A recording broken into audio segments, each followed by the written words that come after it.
All right. Thank you, everyone, for joining our next panel here. We're going to have a conversation about leveraging MEV for your customers. And we've got Carl DiClementi, head of DevRel at QuickNode, and Théo Powers, the CEO of Merkle. So give it up for them, and thank you so much. Thank you very much for the introduction. Today we're going to talk about MEV and how to leverage it if you're an RPC provider like what QuickNode does, but also if you're a wallet or a Telegram trading bus or any kind of application that outputs swaps and transactions on most major blockchains that we support, which are on the slides here. Just to give you a bit of an intro, I'm the CEO at Merkle. We are specializing in MEV extraction and protection on all major chains, which are Ethereum, BNB, Base, and Solana at the moment. And we help RPC providers, wallets, and all the other ones that I mentioned, protect our customers against front-running attacks, more commonly called sandwich bots, and extract back-running, which is also called arbitrage or liquidations on most EVM networks, and as well as Solana. We've been doing this for about a year and a half now. We've worked extensively with QuickNode. We work with other RPC providers and a lot of major wallets as well. And today we're just going to go into details about how it actually works, what it does for you, what it does for your customers, and how you can leverage it to make good additional revenue for everybody involved and make markets more efficient. Why you should care about MEV if you're wallets, or if you're a chain or anybody in the ecosystem, is that our main focus is making markets more efficient and more accessible for people on chain by providing, slippage-free trades, or at least the best possible slippage that you can have on a trade, by preventing bots from sandwiching you.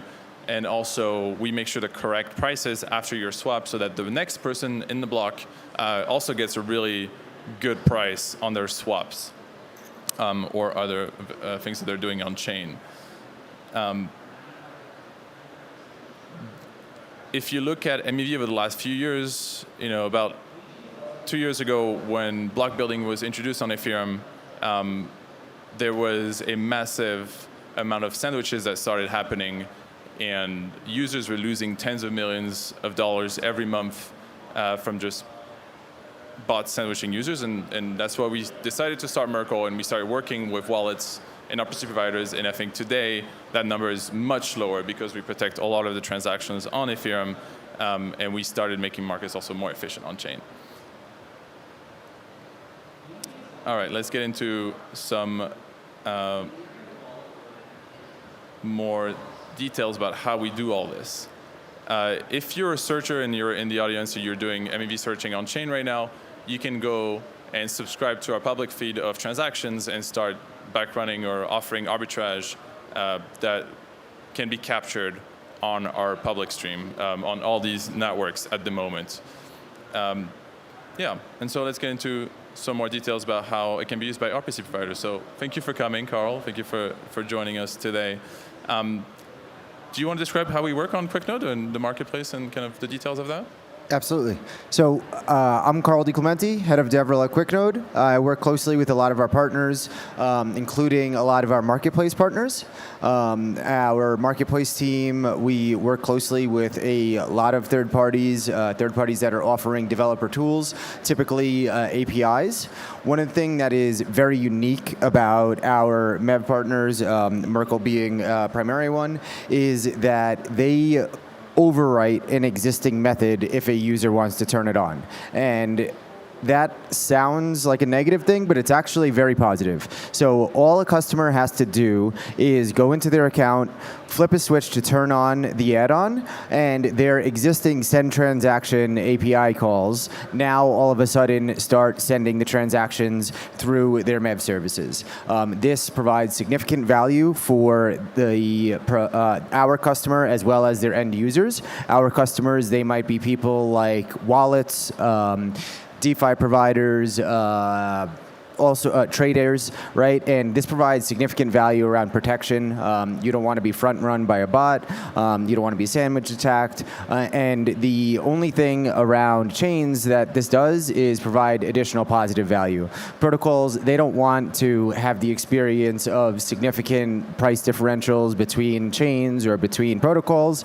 Any arbitrage is only a net positive for protocols as well as end users. I think that end users are the ones that suffer most from these types of things. I think it's really important that the blockchain be something that is accessible to people and that your average user isn't the person that's being impacted negatively by these types of things. So really excited to partner with Merkle around offering these services. Yeah, so it's going really well. So just to confirm, there's no code changes needed at all. It's just like a one click on QuickNode to enable this add-on, which is free, but you don't have to pay for that at all.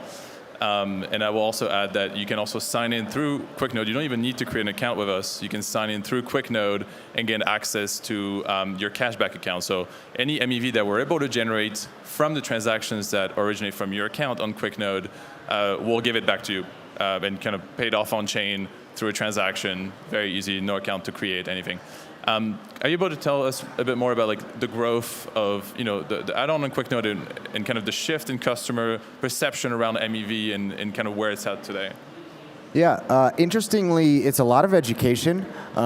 We have a guy on our team, Jordan, who's done a great job coming in on Marketplace, and he's spearheaded an initiative with our sales organization to really go and educate enterprise customers. Our enterprise customers, some of our biggest customers doing the most transactions through our product, it's a lot of learning that needs to happen about the impacts of MEV and how they can mitigate it and maybe additional revenue that they can be earning. And as we've done that, as we've run those programs, we have seen significant adoption. We continue to work more and more deeply on this, and they like that rebate. Sometimes they pass along that rebate onto their users, right? Users love that as well. So that's been going really well, that education. We have seen substantial growth in the past maybe 3 months coming into this year, ramping up the number of requests as well as the number of customers adopting, and we expect to see well into the, let's say, 6 digits of rebates to customers this year. So that's pretty substantial. Yeah, absolutely, and it's only going to go up with more swapping, more volume. The price, all these revenues is made in Ethereum, so if Ethereum goes up, if it stops going back down at some point, we'll make more revenue from that as well, and so will your customers. What have you seen are like the most, the biggest selling points and the biggest benefits that customers are seeing from this? I think probably the biggest selling point is usually around the rebates. And it's kind of unfortunate to say, but it's the truth, right? Money is what compels businesses to make decisions. It's nice to say, hey, your users might get a better experience, but ultimately, if you can tell them, hey, making this change, putting manpower and mind share behind it is going to increase the revenue for your business, that is usually what motivates people the most. But I think there is certainly a class of customers that, on our end, so these are usually tooling providers or wallet providers, things along those lines, that really prioritize their customers, and they really care about the fact that they don't want their customers to be impacted negatively by things like sandwich attacks or something along those lines. Yes, absolutely. And so far, have you seen any kind of downsides or negative aspects of turning on like MEV protection or revenue? Not that I'm familiar with. I think that we are very excited and we continue to invest in this relationship. I am not familiar with any of those downsides, I'm so glad. If we're still here investing into it, then I'm sure it's going really well. No, I'm glad you say that. I was a bit afraid for a minute there, but yeah, there's no downsides to having MEV protection and revenue. It's really a win-win for everybody, which is why we've been able to grow so much over the last year and really educate a lot of wallets and tooling, like you said, which didn't realize that was just there and happening under their noses on the chain. Yeah. Let's see.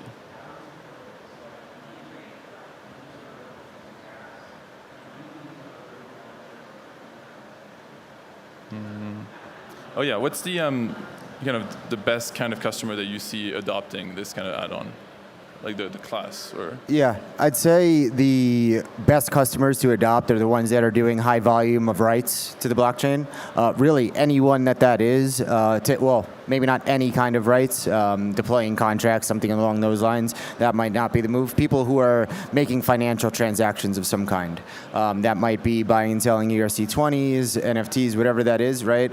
That is the type of activity that is that benefits most from it. We see it usually with people like wallet providers, DeFi tools, things along those lines. Yeah, absolutely. That's exactly. And interestingly, some of the biggest adoption is coming from smaller accounts. That's why the enterprise side is really a lot of education. I think there's been a lot of grassroots adoption, which is really exciting for us, and something that we're continuing to lean into. That's awesome. Glad to hear that.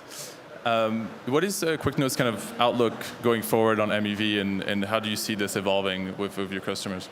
Yeah, I think one of the biggest things for us is we work closely with a lot of blockchains on helping them come to launch their chain, have a successful launch. How do they grow? How do they get liquidity onto their chain? How do they make more revenue? We were just talking earlier about the fact that sequencers end up earning significantly more revenue through MEV services being on their chain. And this is something that we want to continue working together on and bringing to more chains that are on QuickNode. Something really exciting that we've leaned into, and really excited to start adding a lot more circles at the bottom of that slide right there. Absolutely. So you see now that in general chains are more aware and customers are more aware of MEV in general and asking for it going forward. So it's really a boost that you guys already set up for this pretty much all across QuickNode and aware of this technology as well, which is half the battle is getting people to learn about MEV. Yeah, I think the people who are launching rollups these days are like deeply aware of any challenges that are happening on the L1. There is still some education. Usually, some of the larger enterprises that are Web 2 enterprises where there's a knowledge gap about the struggles. But I'd say predominantly the people coming and launching rollups with us these days are ones that understand the challenges in the ecosystem. If people are working with QuickNode, it's because they understand that they need reliability and scale, and that's something that only we can provide, and we love to partner with anyone that can help us make that even more impactful for the chains. Absolutely, and customers are very receptive to the whole MEV protection. Absolutely. Again, based on your softball question that you sent over to me, no, I don't know of any downsides. It's only positive. When I first started learning about MEV, I didn't quite understand the value it would have for L2s. In my mind, I was seeing, well, there's no public mem pool, so you can't really get front run as easily. But as I dug further into it, there's significant other benefits. You can call it the positive MEV that you can provide on L2s that you surface on things like Base, and it still is very impactful. Yeah, I think most people don't realize that MEV is a service that makes markets more efficient. And that sounds like a loaded kind of statement, but it does make DEXs spread lower, it makes prices more aligned on every DEX, and it just gives a better price to customers when they go and trade on any wallet or any chain today. And I think we're starting to see people realize that searchers are not necessarily the bad guys. They actually provide a very complex piece of software that solves a lot of the price movements and realigns all DEXs out there. And also, that generates more money for LPs. It generates better prices for customers, and we talked about that. Yeah. I have a question for you. Flipping the script. Oh yeah, go for it. What do you see as the most exciting advancements coming to the MEV space?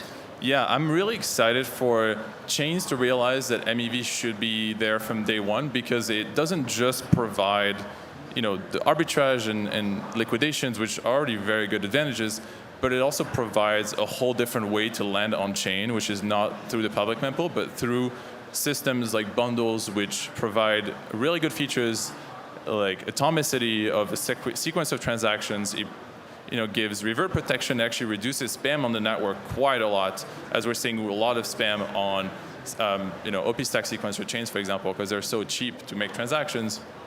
searchers and snipers will just blast every block possible until they hit their arbitrage or they hit their snipes.